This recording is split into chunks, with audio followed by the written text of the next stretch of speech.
అందరికీ very very good morning. Andhra Pradesh రాష్ట్రంలో ఉన్నటువంటి ఆ రెండు నీచమైనటువంటి దినపత్రికలు, ఆ దినపత్రికల్లో ఒక వార్త చూడగానే ఇంతకంటే ఇంకా దిగజారిపోయి ఏం రాస్తారులే అని అనుకుంటే ఇంకొక వార్తలోకి వెళ్తే అంతకు మించి దిగజారిపోయి రాస్తూ ఉంటారు. ఒక్కసారి ఈరోజు వార్తల్లోకి వెళ్ళి చూద్దాం. ఈనాడులో బంగారు కుటుంబాలని నేను దత్తత తీసుకుంటా, మా కుటుంబ సభ్యులు మార్గదర్శులుగా మారుతున్నారు. మార్గదర్శులుగా మంత్రులు, ఎమ్మెల్యేలు, కలెక్టర్లతో జూమ్ కాన్ఫరెన్స్లో ముఖ్యమంత్రి చంద్రబాబు. అయాం మార్గదర్శి లోగో ఆవిష్కరణ, చొక్కాపై ధరించిన సీఎం. అయాం మార్గదర్శి క్యాప్షన్తో లోగోను ఆవిష్కరించారు, లోగోని చొక్కాపై ధరించారు. ఒకసారి చూడండి. P4లో నేను సైతం. మీ మేరకు అయాం మార్గదర్శి బ్యాడ్జిని అధికారులు చంద్రబాబుకు అందించారు. పేదరికంపై చేస్తున్న పోరులో తనతో పాటు తన కుటుంబ సభ్యులు భాగస్వాములు అవుతారని ఈ సందర్భంగా చంద్రబాబు తెలిపారు. P4 కార్యక్రమం ప్రజా ఉద్యమంలా సాగుతుందని, పేద కుటుంబాల సాధికారతే కూటమి ప్రభుత్వ లక్ష్యమని ఆయన చెప్పారు. 15 లక్షల బంగారు కుటుంబాల దత్తే లక్ష్యము. అయాం మార్గదర్శి పోస్టును సీఎం ఆవిష్కరించారు. అసలు ఏం చేస్తున్నారు చంద్రబాబు నాయుడు గారు? మీకన్నా కనీసం అర్థమవుతుందా? మీరు అధికారంలోకి వచ్చే ముందు తమ్ముళ్ళు నేను సంపద సృష్టిస్తా, ఆదాయాన్ని పెంచుతా అని మీరే చెప్పి ఈరోజు పేదలకు ఒక్కొక్క సంక్షేమ పథకం కూడా ఇవ్వకుండా పేదలను తీసుకొని వెళ్ళి ఏదైతే కార్పొరేట్ వాళ్ళకి మేము ఇస్తాము, మేము అప్పచెబుతున్నామో వాళ్ళే మిమ్మల్ని చూసుకుంటారని చెప్పి బలవంతంగా వాళ్ళ మీదకి తీసుకెళ్లి రుద్దేటటువంటి కార్యక్రమం చేస్తూ, దీన్ని అంటే అసలు ఒక ముఖ్యమంత్రి ఇట్లాంటి కార్యక్రమం చేయొచ్చా? ఇది రాజ్యాంగ విరుద్ధం కదా. పేదలని డైరెక్ట్గానే ప్రభుత్వం గాలికి వదిలేసి ప్రభుత్వం పేదలను తీసుకెళ్లి ప్రైవేట్ వ్యక్తుల చేతికి అప్పచెబుతుంది డైరెక్ట్గా ప్రభుత్వం అంటే ఇది రాజ్యాంగ విరుద్ధం, ప్రజాస్వామ్యానికి విరుద్ధం. ఇది ఎవరైనా సేవ చేయడానికి ముందుకు వస్తే వాళ్ళు డైరెక్ట్గా సేవ చేసుకుంటారు. మీరు వాళ్ళకి సేవ చేయాలని చెప్పి బలవంతంగా వాళ్ళ మీద మీరు ఉద్దేశి వాళ్ళు మేము ఆహ్వానం కొద్దీ ఒక రోజు 2 రోజుల్లో వాళ్ళకి 500-1000 రూపాయలు సహాయం చేస్తారు. తర్వాత పరిస్థితి ఏంటి? సో ఇది రాజ్యాంగ విరుద్ధమైనటువంటి కార్యక్రమం చేస్తున్నారు. అసలు ఏంటి P4 అంటే, ఒకటి P అంటే పేదలని, రెండో P అంటే ఏదైతే ప్రభుత్వం, మూడో P ప్రైవేటు వ్యక్తులకి, నాలుగో P పబ్లిక్గానే అప్పచెప్పటం. పేదలని ప్రభుత్వం ప్రైవేటు వ్యక్తులకి పబ్లిక్గానే తీసుకెళ్ళి అప్పచెప్పేసేటటువంటి కార్యక్రమం P4. ఈ P4లో భాగంగా 19.5 లక్షల కుటుంబాలను గుర్తించామని చెప్పి ఏదైతే చంద్రబాబు నాయుడు గారు రాష్ట్ర ప్రభుత్వం చెప్పింది. అసలు పేదలు 1.48 లక్షలు అంటే 1,08,00,000 రేషన్ కార్డుదారులు ఆంధ్రప్రదేశ్ రాష్ట్రంలో ఉన్నారు. మరి మీరు 19.5 లక్షల మందిని గుర్తించారంటే 87% దాంట్లో నుంచి తీసేసినట్టు లెక్క. అంటే 87% పేదలు కాదు మీ దృష్టిలో. రెండు, ఆ 19.5 లక్షల్లో ఇప్పుడు మీరు 15 లక్షల మందికి అందిస్తారంట. అది కూడా వాళ్ళకి ఏం చేస్తారనేది దానికి దిశానిర్దేశం లేదు. సో ఏం చేద్దాం అనుకుంటున్నారు చంద్రబాబు నాయుడు గారు? ఇట్లా మీరు ఇదంతా చూస్తుంటే మార్గదర్శి చిట్ ఫండ్స్, మార్గదర్శి ఫైనాన్స్కి సంబంధించి చంద్రబాబు నాయుడు గారు ప్రమోట్ చేస్తున్నట్టుగా కనపడతా ఉంది. అయాం మార్గదర్శి అని దాంట్లో పెట్టి సీఎం గారిలో చంద్రబాబు నాయుడు గారు లోగోని ధరించేసి దాన్ని చూస్తే మార్గదర్శి చిట్ ఫండ్స్, మార్గదర్శి ఫైనాన్స్ ఈరోజు వాటి రెండింటి మీద అనేక ఆరోపణలతో న్యాయస్థానాల్లో ఉన్నాయి. కాబట్టి చిట్ ఫండ్స్ అనేది అనేక మందిని మోసం చేసింది. కాబట్టి మార్గదర్శి చిట్ ఫండ్ మోసాల నుంచి చంద్రబాబు నాయుడు గారు ఇది మోసం కాదు, ఇదిగోండి నేనే మార్గదర్శిలో చేరుతున్నా అని చెప్పి ప్రమోట్ చేసే కార్యక్రమంలాగా అయాం మార్గదర్శి దాని లోగోని పెట్టారు. ఓ ప్రైవేటు మార్గదర్శి అనేది ప్రైవేటు కంపెనీ, దాన్ని ముఖ్యమంత్రి అదే పేరుతో ఎట్లా బ్రాండ్ చేస్తారు? అంటే ఆ మార్గదర్శి అనేటటువంటి దానికి ఏదైతే నీచమైనటువంటి బ్రాండ్ ఉంది కాబట్టి ఆ బ్రాండ్ను ముఖ్యమంత్రి ప్రమోట్ చేసేసి ఇది కూడా చట్టవిరుద్ధం కదా. ఎట్లా చేస్తారు మీరు? రెండోది వచ్చేటప్పటికి అసలు మీరు దీంట్లోనే రాశారు ఏమని, దత్తత తీసుకుంటారు, ఏమేం చేయాలంటే 3 దశల్లో వాళ్ళు చేస్తారని చెప్పి మీరే రాశారు. ఏంటి ఆ 3 దశలో? చూస్తే చాలా విచిత్రంగా ఉన్నాయి ఆ 3 దశలు. ఆ 3 దశలో మీరు ఒకసారి చూడండి. చూస్తే మొదటి దశలో అంట 3 విధానాల్లో P4 అంట. మొదటి విధానంలో బంగారు కుటుంబాలని మార్గదర్శి దత్తత తీసుకొని ఆర్థికేతర సాయం అందించడం, దీనికి కాల పరిమితి ఉండదు. ఏం చేస్తారు? ఆర్థికేతర సాయం అంటే ఏంటి? పొద్దున్నీ సాయంత్రం నా కుటుంబాన్ని పనిలో పెట్టేసుకొని, అందరూ అంటలేదండి, కొంతమంది ఇట్లా చేస్తారు. సో దీంట్లో కూడా వాళ్ళని ఆదుకునేటటువంటి వాళ్ళు ఉంటారు. కానీ దీంట్లో వాళ్ళు ఏం చేస్తారు? పొద్దున్నీ సాయంత్రం దాకా వాళ్ళని పనిలో పెట్టేసుకొని రాత్రి మిగిలిపోయినటువంటి సద్దన్నం పొద్దున్నే పెట్టి ఇదేనా ఆర్థికేతర సాయం? లేదంటే వాళ్ళకి చినిగిపోయిన బట్టలో, లేదంటే టైప్ అయినటువంటి బట్టలో వాళ్ళకి ఇచ్చే ఆర్థికేతర సాయం అంటే ఇదేనా? అంటే పేద కుటుంబాలను తీసుకెళ్ళి ఎవరైతే ప్రైవేటు వ్యక్తుల చేతులకు అప్పచెప్పేటటువంటి కార్యక్రమం ఆర్థికేతర సాయం అంటే ఏదైతే మిగిలిపోయినటువంటి సద్దన్నం, రాత్రి మిగిలిపోయిన సద్దన్నం పొద్దున్నే, ఏదైతే పాడైపోయినటువంటి ఆ కూరగాయలు, లేదంటే సిరిగిపోయినా, లేదంటే టైట్ అయిపోయినటువంటి మాసిపోయినటువంటి బట్టలు, ఇదే ఆర్థికేతర సాయం. రెండో విధానం ఫండ్ ఏ నీడ్, బంగారు కుటుంబాల ఆర్థిక అవసరాలు గుర్తించి వారికి నగదు సాయం అందించడం. దీనికి కాల పరిమితి ఉంటుంది. అంటే ఒక నెల చేస్తానంటాడు, 1000 రూపాయలు ఇస్తా అంటాడు ఆర్థిక సాయం ఆ కుటుంబానికి. అయిపోయిందా? పేదరికం నుంచి బయటకు వచ్చేస్తారా? మిగిలిన 59 నెలలు మీ 5 సంవత్సరాల పరిపాలనలో లేదు, ఒకలాగ 5000 ఆ కుటుంబానికి ఏదో ఆర్థిక సాయం అందించాడు, అయిపోయింది. దాని నెక్స్ట్ ఏంటి? 3 గ్రామాలు మండలాలను దత్తత తీసుకోవడం, ఒక ప్రాంతంలో ఊళ్ళో సమాజ అవసరాలు తీర్చడం, అక్కడ సంక్షేమ అభివృద్ధి కార్యక్రమాలు నిర్వహించడం, కార్పొరేట్ సామాజిక బాధ్యతలో భాగంగా ఈ విధానం అమలు చేస్తారు. ఇది నువ్వు చేసేది ఏముంది?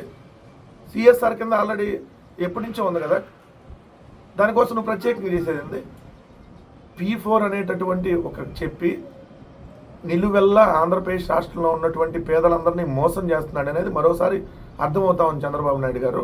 అలానే మార్గదర్శి, నేను మార్గదర్శిలో చేరాను అని చెప్పి ఇప్పుడు కుటుంబాలు చెప్పాలన్నమాట అందరికీ. ఇదిగోండి నేను ఆ మార్గదర్శిలో చేరాను, వాళ్ళు నాకు చినిగిపోయిన బట్టలు ఇచ్చారు, నేను ఆ మార్గదర్శిలో చేరాను, నాకు సద్దన్నం ఇచ్చారు, నేను ఆ మార్గదర్శిలో చేరాను, నాకు ఒక 500 రూపాయలు డబ్బులు ఇచ్చారు. ఇక ఇట్లా చెప్పుకోలేము ప్రజలందరూ. సిగ్గన్నా వేయట్లేదు చంద్రబాబు నాయుడు గారు మీకు అసలు. నెట్ట నిలువుగా ప్రజలందరినీ మోసం చేయడానికి. 2 మార్గదర్శికి ప్రమోషన్ చేస్తా ఉన్నాడు చంద్రబాబు నాయుడు గారు. ఒక తప్పుడు చిట్ ఫండ్ కంపెనీకి, ఓ తప్పుడు ఏదైతే మార్గదర్శి ఫైనాన్స్ అనేటటువంటి సంస్థకి ఈరోజు న్యాయస్థానాల్లో ఉండి రిజర్వ్ బ్యాంక్ ఆఫ్ ఇండియా నిబంధనలు ఉల్లంఘించి చట్ట వ్యతిరేకంగా వ్యవహరించినటువంటి మార్గదర్శి అనేటటువంటి ఓ చెత్త సంస్థకి ఈరోజు చంద్రబాబు నాయుడు గారు బ్రాండ్ అంబాసిడర్గా అయా మార్గదర్శి అని స్టిక్కర్లు వేసుకొని రేపొద్దున అంత పోస్టర్లు వేసి దీని మీద ఖచ్చితంగా చర్యలు తీసుకోవాలి. నేడు సింగపూర్కు చంద్రబాబు, సింగపూర్తో సంబంధాల పునరుద్ధరణ, రాష్ట్రానికి పెట్టుబడులు రాబట్టడమే లక్ష్యంగా ముఖ్యమంత్రి చంద్రబాబు బృందం ఆ దేశంలో పర్యటించనుంది. శనివారం సింగపూర్ బయలుదేరుతున్న సీఎం నేతృత్వంలోని 7 సభ్యుల బృందం 6 రోజుల పాటు అక్కడ పర్యటించనుంది. 6 రోజులు సింగపూర్ వెళ్తున్నటువంటి చంద్రబాబు నాయుడు గారు అంతకుముందు దావోస్ వెళ్ళొచ్చారు. గుండు సున్నా పెట్టుబడులు, దానికి 30 కోట్లు 40 కోట్లు తగలేసినట్టున్నారు ఆ కార్యక్రమానికి. ఇప్పుడు సింగపూర్ ఎందుకు వెళ్తున్నారు? జైల్లో ఉన్నటువంటి మహేశ్వరన్ గారిని కలవటానికి వెళ్తున్నారా, లేదంటే ఆయన జైలు నుంచి బయటకు వచ్చాడు కాబట్టి ఇంటికి వెళ్ళి పరామర్శ కోసం వెళ్తున్నారా? ఏదైతే సింగపూర్ అనేటటువంటి అవినీతి రహిత దేశాల్లో నెంబర్ 3, అలాంటి అవినీతి రహిత దేశాల్లో ఉన్నటువంటి సింగపూర్లో ఉన్నటువంటి ఆ దేశంలో ఒక మంత్రి, నీ ఫ్రెండు, నీతో సమావాసం చేసేటటువంటి ఫ్రెండు, సో నీకు పార్ట్నర్, అవినీతి పార్ట్నర్, సో ఆయన జైలుకి వెళ్ళి వచ్చాడు. దాదాపుగా 24 తీవ్రమైనటువంటి నేర అభియోగాలు ఉన్నాయి. సో ఆ రోజు ఆంధ్రప్రదేశ్ రాష్ట్రాన్ని సింగపూర్కి అమ్మేసేటటువంటి ప్రయత్నం చేసావు. ఓ 1600 ఎకరాలు ఆంధ్రప్రదేశ్లో, ఇక్కడ ఏదన్నా రైతుల అభ్యంతరాలు ఉంటే లండన్ కోర్టులో తెలుసుకోవాలని చెప్పి కూడా నువ్వు సిఆర్డీ ఆ చట్టంలో రాసావు. అంత దుర్మార్గంగా వ్యవహరించి అక్కడ దోచేసుకోవాలనేటువంటి ప్రయత్నం చేశారు మీరు. సింగపూర్ కన్సార్టియం పేరుతో ఈశ్వరన్ అండ్ బృందం, నాట్ సింగపూర్ ప్రభుత్వం. సో మళ్ళీ ఇప్పుడు అక్కడికి వెళ్ళి ఈశ్వరన్ బదులు ఈశ్వరన్ చెప్పినటువంటి ఇంకో మనుషులతో వెళ్ళి ఏదన్నా ఒక ఒప్పందం కుదుర్చుకొని ఇక్కడ అదిగో పెట్టుబడులు పెట్టబోతున్నారు అమరావతిలో, ఇక్కడ ల్యాండ్ అలొకేషన్ చేస్తున్నామని చెప్పి మళ్ళీ ఇంకో అవినీతి కుట్రకి ఏమన్నా తెరలేకపోతున్నారా? లేదంటే మళ్ళీ స్టార్టప్ ఏరియా పేరుతో అక్కడ ఇంకొద్దిగా ఎక్కువ భూములన్నీ కేటాయించేసుకొని లక్షలాది కోట్ల రూపాయలు ఏమైనా స్కామ్కి ఏమైనా తెరదీయబోతున్నారా? రేపు మీరు అక్కడికి వెళ్ళిన తర్వాత దీనికి సంబంధించి ఖచ్చితంగా వస్తుంది. ఆ రోజు మళ్ళీ ఖచ్చితంగా మాట్లాడదాం. పాత్రదారులు అయిపోయారు, ఇక సూత్రధారులు వంతు, ప్రజల ఆరోగ్యంతో చెలగాటమాడారు మంత్రి సత్యకుమార్.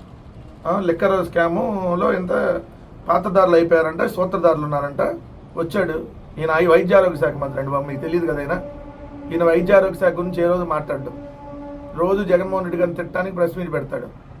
ఈయన తెలుగుదేశం పార్టీకి సంబంధించినటువంటి బీజేపీ మనిషి, తెలుగుదేశం పార్టీకి సంబంధించినటువంటి బీజేపీ మనిషి. సో ఇట్లానే ఉంటాడు కాబట్టి అలానే మాట్లాడతాడు. చీప్ లెక్కర్ దాకా కిడ్నీలు చెడిపోయిన వారి సంఖ్య 91,000 అంట, లివర్లు పాడైన వారి సంఖ్య 14,000 నుంచి 20,000కి, పక్షవాతం కేసులు 7,700కి ఇచ్చేరాయంట. మరి ఇదే మధ్య 5 నెలలు అమ్మారు కదా, అప్పుడు ఎంతమంది వచ్చారు? ఎందుకు మరి 5 నెలలు ఆరోగ్య శాఖ మంత్రిగా ఉండి మరి ప్రజల ప్రాణాలతో చెలగాటమాడింది మీరే కదా, దాని మీద కదా చెప్పాల్సింది. ఈ స్టేట్మెంట్ అలానే ఉంటాయి రోజు. మద్యం కుంభకోణంలో సూత్రధారులకు 6. మీ ఏదో చేసుకోండి మీ పని. రోజు ఏదో సొల్లు స్టేట్మెంట్లు తప్ప పనికొచ్చే స్టేట్మెంట్ ఒక్కరోజు. ఈయన వైద్య ఆరోగ్య శాఖ మంత్రి కాదు. జగన్మోహన్ రెడ్డి గారు తిట్టడానికి బీజేపీ తరఫున టీడీపీ వాళ్ళు నియమించినటువంటి మంత్రి. 16 డిస్టిలరీ ముడిపిలో 1677 కోట్లు ఏ కంపెనీ ఎవరిది, దాన్ని ఎట్ట తీసుకొని వచ్చారు, ఇంకో కట్టు కదల్లి సిట్టు దర్యాప్తులో గుర్తింపు. సిట్టు దర్యాప్తే ఉందలే, ఎల్లో మీడియా దర్యాప్తే సిట్టు దర్యాప్తు కదా, కొత్తగా దర్యాప్తే ఉంటుంది. మీరు ఏం చెబితే వాళ్ళే కదా, మీరు కూర్చోంటే కూర్చోవాలి, నుంచోంటే నుంచోవాలి. దీని దర్యాప్తు అని ఎవడన్నా అంటాడా? రాయండి, మీ ఇష్టం ఉన్నట్టుగా రాయండి. టైం వస్తుంది, ఆ రోజు దాకా రాసుకుంటా పోండి. దాని తర్వాత రాయటానికి పత్రికలు ఉండవు, రాయాలన్న ఆలోచన కూడా మీకు ఉండదు. లిక్కర్కి సంబంధించి లిక్కర్లో ఏదో కుంభకోణం జరిగిపోయిందని చెప్పి రోజు మధ్య కథా చిత్రాలు అంటూ హెడ్డింగ్ పెట్టి, లేదంటే రోజుకు ఒక కట్టు కథ అల్లి ఆ 2 దినపత్రికలు ఎలా రాస్తూ ఉంటాయో మీరు అందరూ చూస్తూ ఉన్నారు కదా. దానిలో భాగంగా ఎదురు చూడండి. నా ఫ్లాట్లోనే డబ్బు దాచేశారు, వైసీపీ ఓడిపోగానే తీసుకెళ్లారు, తర్వాత నన్ను దుబాయ్ పంపారు. అబ్బా, లిక్కర్ స్కామ్ గురించి నాకు తెలియదు. రాజకేశ్ రెడ్డి ఈవీ డిజైన్ కోసం ఇంజనీర్గా పనిచేశారు. సిట్ విచారంలో A47 బెహ్రూన్ షాజిల్ షేక్ ఎన్నికల్లో వైసీపీ ఓడిపోగానే నా దగ్గర పెట్టిన డబ్బులు తీసుకున్నారు. చూడండి, వైసీపీ ఓడిపోగానే తీసుకెళ్లారు, తర్వాత నన్ను దుబాయ్ పంపారు, నాకేం తెలియదు, పని చేశా. భలే ఉంటాయి, భలే రాస్తారు వీళ్ళు రాయటం. అసలు ఏంటి, అతను నన్ను అక్రమంగా ఈ జాబితాలో చేర్చారు, అసలు వార్త ఇది. వీళ్ళు రాసింది చూడండి, నా ఫ్లాట్లోనే డబ్బు దాచేశారు, సో తర్వాత ఎత్తుకెళ్ళిపోయారు అని చెప్పి ఈయన చెప్పినట్టుగా. అసలు వార్త ఏంది, నన్ను అక్రమంగా జాబితాలో చేర్చారు, మద్యం విధానంపై చంద్రబాబు ప్రభుత్వం నమోదు చేసిన అక్రమ కేసులో A47గా ఉన్న బెహ్రూన్ జలీల్ షేక్ను సిట్ అధికారులు విచారిస్తే ఆయన నగదులో నగదు కట్టలు ఉంచారని సిట్ అధికారులు ప్రశ్నించారు. ఆ అభియోగాన్ని ఆయన తోసిపుచ్చారు. తన ఇంట్లో ఎవరూ నగదు కట్టలు ఉంచలేదని స్పష్టం చేశారు. తన పేరును అక్రమంగా నిందితుల జాబితాలో చేర్చారని ఆయన సిట్ అధికారులు చెప్పారు. డిస్టిలరీలు మద్యం విధానంతో తనకు ఏమాత్రం సంబంధం లేదన్నారు. ఈయన అక్కడ తోసిపుచ్చారు ఈ అభియోగాన్ని. అంటే ఏంటి, హైదరాబాద్లోని మీ నివాసంలో నగదు కట్టలు ఉంచారా అని సిట్ అధికారులు ప్రశ్నిస్తే ఆ అభియోగాన్ని ఆయన తోసిపుచ్చారు. తన ఇంట్లో ఎవరు నగదు కట్టలు ఉంచలేదని స్పష్టం చేశారు. కానీ ఇక్కడ చూడండి, నా ఫ్లాట్లోనే డబ్బు దాచేవారు. బూతు వార్త కథనం చూడండి. అసలు వార్త ఏంటి, వీళ్ళు రాసింది ఏంటో చూడండి. ఏ విధంగా ఇలా కట్టుకరలు ఉంటే మీకు ఇక్కడ అర్థం అవుతుంది. ఈ వార్త పెద్దాపురానికి సంబంధించి ఏంటంటే, ఉమ్మడి ఏదైతే ఈస్ట్ గోదావరి జిల్లా, ఉమ్మడి తూర్పు గోదావరి జిల్లాలో పెద్దాపురం అనేటటువంటి ఓ ప్రాంతానికి సంబంధించి ఒక ముద్ర అంతకుముందు వేశారు ఆ ప్రాంతం మొత్తానికి. ఆ ముద్ర చెరిగిపోతున్నటువంటి సమయంలో గడిచిన 3 సంవత్సరాలుగా మళ్ళీ అక్కడ ఆ వ్యాపారం, అంటే ఆ వ్యభిచారం కొనసాగుతుంది. పెద్దాపురంపై మళ్ళీ పాత ముద్ర అని చెప్పి ఆంధ్రజ్యోతితో పెద్ద హెడ్డింగ్ పెట్టి ఆ పెద్దాపురం ఫోటో మొత్తాన్ని వేసింది. అంటే పెద్దాపురంలో ఉన్నటువంటి వాళ్ళందరినీ అవమానిస్తాం. పెద్దాపురంలో అనేక మంది డాక్టర్లుగా, ఇంజనీర్లుగా ఈ రాష్ట్రంలో, దేశంలో ఉన్నతమైనటువంటి స్థానానికి వెళ్ళినటువంటి వాళ్ళు అనేక మంది ఉన్నారు. ఎక్కడో ఒక ఏరియాలో గంజాయి దొరికితే మొత్తాన్ని గంజాయి అని, ఎక్కడో ఒక ఏరియాలో ఏదైతే ఆ డాష్లు జరిగితే మొత్తం అది డాష్ రాజధాని అని ఇలా మాట్లాడినప్పుడు ఖచ్చితంగా ఆ ప్రాంతాన్ని అవమానించినట్టు కదా. ఇప్పుడు ఆంధ్రజ్యోతి రాధాకృష్ణ పెద్దాపురాన్ని ఒక వ్యభిచారం అనేటటువంటి టైప్లో వార్త రాసి అవమానకర రీతిలో పెద్దాపురాన్ని అవమానించాడు. ఆయన చూడండి, పెద్దాపురం ఒకప్పుడు వ్యభిచారానికి కేరాఫ్ అనేలా ఊరికి ముద్రపడిపోయింది. పలు స్వచ్ఛంద సంస్థలు, స్థానిక యువత, పోలీసులు కొన్ని దశాబ్దాలుగా కృషి చేసి ఆ మచ్చను తొలగించారు. అయితే 3 ఏళ్లుగా ఇక్కడ మళ్ళీ వ్యభిచారం జోరందుకుంది. నిర్వాహకులతో కొందరు పోలీసులు లాలూచి, ఆశ్రయం పేరిట ఓ బాలిక జీవితం ఛిద్రం, హత్యలకు దారితీస్తున్నటువంటి ముఠా తగాదాలు అని చెప్పి రాశారు కదా. 3 ఏళ్లుగా జోరందుకుంటున్నటువంటి వ్యభిచారం. ముందుగా పెద్దాపురంలో ఎక్కడో కొన్ని చోట్ల ఇలాంటివి ఉన్నాయి. ఖచ్చితంగా దాన్ని పూర్తిగా తొలగించాల్సినటువంటి సామాజిక బాధ్యత అందరి మీద ఉంది. సో ఆ వృత్తిలోకి దయచేసి ఎవరు వెళ్ళకుండా సో ఖచ్చితంగా మనం వాళ్ళకి అవేర్నెస్ కల్పించాల్సినటువంటి బాధ్యత ఖచ్చితంగా ఉంది. దాన్ని ఎవరో కూడా కాదంటారు. కానీ మొత్తం ఆ ఏరియా మొత్తం అదే అన్నట్టుగా, అక్కడ ఉన్న ప్రజలందరూ అదే అన్నట్టుగా ఎవరైతే రాస్తున్నారో ఆ బూత్ కిట్టుని పెడేల్ మనేలాగా కేసులు పెట్టి అతను ఖచ్చితంగా అతని మీద కేసు నమోదు చేయాలి ఆంధ్రజ్యోతి దినపత్రిక మీద. ఇది పాయింట్ నెంబర్ 1. 2, 3 సంవత్సరాలుగా జోరందుకున్నటువంటి వ్యభిచారం. ఎవరండి 3 సంవత్సరాలుగా ఎమ్మెల్యేగా ఉంది? అంతకుముందు 10 సంవత్సరాల నుంచి అక్కడ ఎమ్మెల్యేగా ఉంటుంది ఎవరు? డిప్యూటీ సీఎంగా ఉన్నటువంటి నిమ్మకాయల చినరాజప్ప, తెలుగుదేశం పార్టీ ఎమ్మెల్యే. ప్రస్తుత ఎమ్మెల్యే అతనే, అంతకుముందు కూడా ఎమ్మెల్యే అతనే. సో అంతకుముందు మొత్తం ఇది 3వసారి వరుసగా అతను ఎమ్మెల్యే అక్కడ. మరి ఏం చేశాడండి? ఇప్పుడు 3 ఏళ్ళుగా జోరందుకున్నారు కదా. అక్కడ పోలీసులు ఎవరు ఆధ్వర్యంలో పనిచేస్తారు? ఈ సంవత్సర కాలం కావచ్చు, అంతకుముందు కావచ్చు, ఎమ్మెల్యే ఆయనే కదా. సో పోలీసులతో అక్కడ లాలో చేయాలంటే మరి ఇప్పుడు తెలుగుదేశం పార్టీ ఎమ్మెల్యే ఏం సమాధానం చెప్పాలి? ఆల్రెడీ ఉప ముఖ్యమంత్రిగా కూడా చేశాడు ఆయన. సో ఎలాంటి పరిస్థితులు ఈ రాష్ట్రంలో ఉన్నాయో సార్ చూడండి. పెద్దాపురం ఎమ్మెల్యే గారు పెద్దాపురం ప్రాంతం అంతా అదే అంటున్నారు. అంటుంది కూడా మీ బూతు జ్యోతి. మరి చర్యలు తీసుకోవాలి అతని మీద. రెండు, అటువంటి జరగకుండా కూడా చర్యలు తీసుకోవాల్సినటువంటి బాధ్యత కూడా మీ మీద ఉందన్నటువంటి విషయం గుర్తుపెట్టుకొని ఈ బూతు వార్తలు ఇక ఆపి కొంచెం మంచి సమాజానికి ఉపయోగపడేటటువంటి వార్తలు రాయి. ఇక అందరినీ అదే కోపంలాగా కట్టమాకు. ఎందుకంటే ఇప్పుడు ఆంధ్రజ్యోతి అనేది ఒక నీచమైనటువంటి దినపత్రిక. అందులో పనిచేసేవాళ్ళు మంచివాళ్ళు చాలామంది ఉన్నారు. పొట్టకొట్టు కోసం పనిచేసేవాళ్ళు. ఏబిఎన్ టీవీ అనేది ఒక బూతు టీవీ. కానీ ఆ టీవీలో పనిచేసేటటువంటి వాళ్ళు కొంతమంది మంచి వాళ్ళు ఉన్నారు, కొంతమంది బూతుగాళ్ళు ఉన్నారు. నీ పేరు పెట్టుకొని ఇంకో కిట్టు ఉంటాడు కదా, ఆ కిట్టుడు, వీళ్ళందరూ కొంతమంది మంచి జర్నలిస్టులు కూడా ఉన్నారు దాంట్లో పనిచేసేటటువంటి వాళ్ళు. పట్టుబుట్టు కోసం చేస్తున్నారు. సో అంతా అది అయిపోదు కదా. ఆంధ్రజ్యోతి రాధాకృష్ణ నగ్నంగా చంద్రబాబు నాయుడు గారి కోసం రోడ్డు మీద ఏ లత్కోరు పనైనా చేస్తానని చెప్పి ఆంధ్రజ్యోతిలో పనిచేసే వాళ్ళు అందరూ చేయరు కదా, నువ్వు చేస్తున్నావు అని చెప్పి. అట్లా ఈనాడు కిరణ్ చంద్రబాబు నాయుడు గారి కోసం నడి రోడ్డు మీద నగ్నంగా డ్యాన్స్లు వేస్తున్నాడు కాబట్టి ఈనాడులో పనిచేసే వాళ్ళందరూ వేయరు కదా. పట్టుకుడి కోసం పనిచేసి నిజాయితీగా ఉండేవాళ్ళు కూడా ఉంటారు కదా దాంట్లో పనిచేసేటటువంటి ఉద్యోగస్తులు. సో అది వార్త. పెద్దాపురంలో అందరూ అట్టు ఉండరు. దేన్ని తీసుకొని నీకు చెప్పినా నీకు మనిషికి ఒక మాట గొడ్డుకో దెబ్బ అంటుంది. నీకు ఎన్ని రకాలుగా చెప్పినా అర్థం కాదు. సో దయచేసి ప్రజలు, ఈ పెద్దాపురంలో ఉన్నటువంటి ప్రజలు ఆంధ్రజ్యోతి రాధాకృష్ణ మీద కేసు పెట్టాలి. కేసు పెట్టి ఖచ్చితంగా అతను జైలుకి పంపించాలి. ఇటువంటి వార్త రాసినందుకు పెద్దాపురం మొత్తాన్ని అవమానపరుస్తూ వార్త రాశారు. మిథున్ రెడ్డికి ఇంటి భోజనం అనుమతించలేం, సహాయకుడిని ఏర్పాటు చేయలేం, ఏసీబీ కోర్టులో జైలు అధికారుల పిటిషన్, విచారణ 29కి వాయిదా, పెద్దిరెడ్డి గన్మెన్ సస్పెన్షన్, మిథున్ రెడ్డికి భోజనము దిండు మోసుకెళ్ళినట్టు అభియోగం. ఎంత దారుణంగా ఈ ప్రభుత్వం వ్యవహరిస్తుంది చంద్రబాబు నాయుడు గారి ప్రభుత్వం అంటే. పెద్దిరెడ్డి రామచంద్రారెడ్డి గారి కుటుంబం అంటే చంద్రబాబు నాయుడు గారికి ముందు నుంచి కూడా కక్షపూరితమే. ఎందుకంటే ఇద్దరు ఒకటే జిల్లా. పెద్దిరెడ్డి రామచంద్రారెడ్డి గారు చాలా సీనియర్ నాయకుడు, జిల్లా మొత్తాన్ని ఏదైతే గెలిపించేటటువంటి సామర్థ్యం ఉన్నటువంటి నాయకుడు. సో జిల్లా మొత్తాన్ని ఎలక్షన్ మేనేజ్మెంట్ చేయగలిగినటువంటి నాయకుడు. వైఎస్ఆర్ కాంగ్రెస్ పార్టీలో ఏదైతే మిగిలిన జిల్లాలకు కూడా ఇన్ఛార్జీలుగా పనిచేసి అక్కడ కూడా గెలుపు కృషి చేసినటువంటి పెద్దిరెడ్డి గారి కుటుంబం.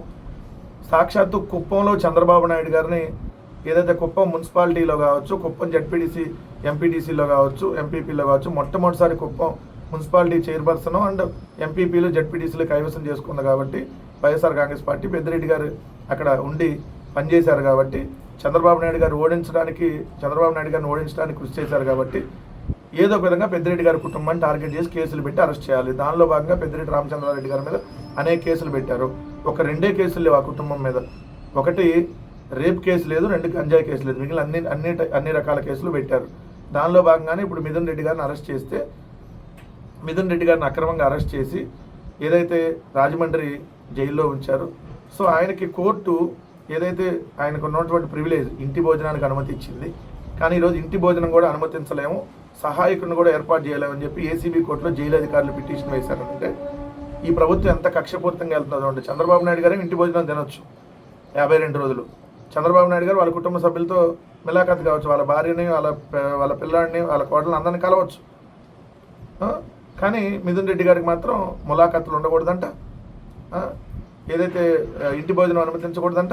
కోర్టులో కేసు వేశారు. ఇంటి భోజనానికి కానీ సహాయకుడికి కానీ ఏమి ఇవ్వడానికి వీల్లేదని చెప్పి. అలానే పెద్దిరెడ్డి గారి గన్మెన్ కూడా సస్పెండ్ చేశారు. మనం మిథున్ రెడ్డి గారికి భోజనం దిండు తీసుకెళ్తున్నట్టుగా అభియోగం అని చెప్పి. సో సహాయకుడు అంటే ఏంటి? గన్మెన్ ఉంటారు దాంట్లో. ఇప్పుడు అనేక మంది నాయకులకు సంబంధించినటువంటిది, దానికి సంబంధించినటువంటి పుస్తకాలు లేదంటే ఇంకోటో ఆయనకు సంబంధించినటువంటిది పట్టుకుంటారు, ఆ టవల్ కూడా పట్టుకుంటారు. దానికి ఎంత దారుణంగా వ్యవహరిస్తుంది ఈ ప్రభుత్వం అంటే గన్మెన్లు కూడా వేధిస్తూ ఉంది. రాజకీయ నాయకుల నుంచి, అక్కడ పనిచేసేటటువంటి అధికారుల నుంచి, జర్నలిస్టుల నుంచి, ఐఏఎస్లు ఏ ఒక్కడిని ఈ కూటమి ప్రభుత్వం వదలకుండా వేధిస్తుందనడానికి ఇదొక ఎగ్జాంపుల్. ఇన్ని రకాలుగా మీరు కక్ష కట్టిన పెద్దిరెడ్డి గారి కుటుంబాన్ని కానీ వైఎస్ఆర్ కాంగ్రెస్ పార్టీని కానీ మీరు చెయ్యలేరు అన్నటువంటి విషయాన్ని, అంటే ఆ డైలాగే దాన్ని ఈ విధంగా చెబుతున్నాం అనుకోండి, ఏం చేయలేరు మీరు అన్నటువంటి విషయాన్ని గుర్తుపెట్టుకోండి. ఈ వార్త జగన్మోహన్ రెడ్డి గారు ఉన్నప్పుడైతే పెద్ద బ్యానర్ ఐటమ్ వేసేవాళ్ళు, ఫస్ట్ పేజీలో వేసేది ఈనాడు. ఇక్కడ చూడండి, పవన్ అన్న పునాది రాయేసిన పవనన్న పునాది రాయేసిన పట్టించుకోరా. రహదారి నిర్మాణాలకు ఉప ముఖ్యమంత్రి పవన్ కళ్యాణ్ శంకుస్థాపన చేసిన పనులు మొదలు కాకపోవడంపై అల్లూరి సీతారామరాజు జిల్లా అనంతగిరి మండలం మడ్రేబు దాయర్తి గ్రామాల ఆదివాసీలు ఆందోళన బాట చేపట్టారు. శుక్రవారం సుమారు 3 కిలోమీటర్ల దూరం గుర్రాలతో యాత్ర చేసి నిరసన తెలిపారు. సిపిఎం జిల్లా కార్యవర్గ సభ్యుడు గిరిజనులు మాట్లాడుతూ అనంతగిరి మండలంలోని పినకోట, పెదకోట, జీనబాడు పంచాయతీల పరిధిలో 11 పీవీటీజీ గ్రామాల్లో 2,500 మంది గిరిజనులు జీవనం సాగిస్తున్నారు. గత ఏడాది డిసెంబర్లో ఉప ముఖ్యమంత్రి పవన్ కళ్యాణ్ వచ్చి శిలాఫలకం వేశాడంట, శంకుస్థాపన చేసి వెళ్ళాడు. సో ఇప్పటి వరకు దాని పనులే మొదలుగాల 7 నెలలు అయినా. ఇక్కడ గిరిజనులు రేషన్ సరుకులు పొందాలంటే కిలోమీటర్ల దూరం నడిచి వెళ్లాల్సి వస్తుందని చెప్పి ఆవేదన వ్యక్తం చేశారు. కిలోమీటర్ల దూరం కాదు, దాదాపుగా అప్ అండ్ డౌన్ ఒక 50 కిలోమీటర్లు వస్తుంది. అంటే వెళ్ళటం ఒక 20 కిలోమీటర్లు పైగా, రావటం ఒక 20 కిలోమీటర్లు పైగా, 24 ఎంత ఉంది, వెళ్ళటం 24, రావటం 24. రేషన్ తెచ్చుకోవాలంటే అలాంటి పరిస్థితి ఉంది. ఇదే జగన్మోహన్ రెడ్డి గారి ఆయనలో శంకుస్థాపన చేసి ఒక 2 నెలల్లో పనులు కూడా స్టార్ట్ కాలేదనుకోండి, 2 నెలలు అయినా కూడా ఈ శంకుస్థాపనకే పరిమితం అని రాసేవాళ్ళు. పెద్ద బ్యానర్ ఐటమ్. ఇప్పుడు 7 నెలలు అయినా చిన్న ఐటమ్ అనమాట. అది కూడా వాళ్ళు గొడవ చేశారు కాబట్టి 7 నెలలు కాదు, సంవత్సరం అయిన శిలాఫలకాలు వేసి ఇప్పటి వరకు చాలా చోట్ల ఓన్లీ శిలాఫలకాలు వీళ్ళు వేసేది. ఆ శిలాఫలకాలు శిథిలాలుగా మిగిలిపోతాయి తప్ప శిథిలా వ్యవస్థ చేరినా కూడా వీళ్ళు పనులు స్టార్ట్ చేయరు. పవన్ అన్నా కాదు, ఏ ఉప ముఖ్యమంత్రి పవన్ కళ్యాణ్ 7 నెలలు అయింది, ఏం పొడిసావని రాయాలి వార్త. ఎందుకంటే అది వార్తలో ఉన్నటువంటి సారాంశం కాబట్టి. ఇలా ఉంటాయి ఇలా వార్తలు, వీళ్ళ పత్రికలు, వీళ్ళ తీరు ప్రజల మెదడులోకి పూర్తిగా విషాన్ని ఎక్కిచ్చేసి రాక్షస ఆనందాన్ని పొందుతారు అనేది మరొకసారి పోయింది. రేపు ఏ వార్తలు రాస్తారో, ఎటువంటి నీచమైనటువంటి వార్తలు రాస్తారో ఒకసారి రేపు మళ్ళీ డిస్కస్ చేద్దాం. అందరికీ థ్యాంక్ యూ.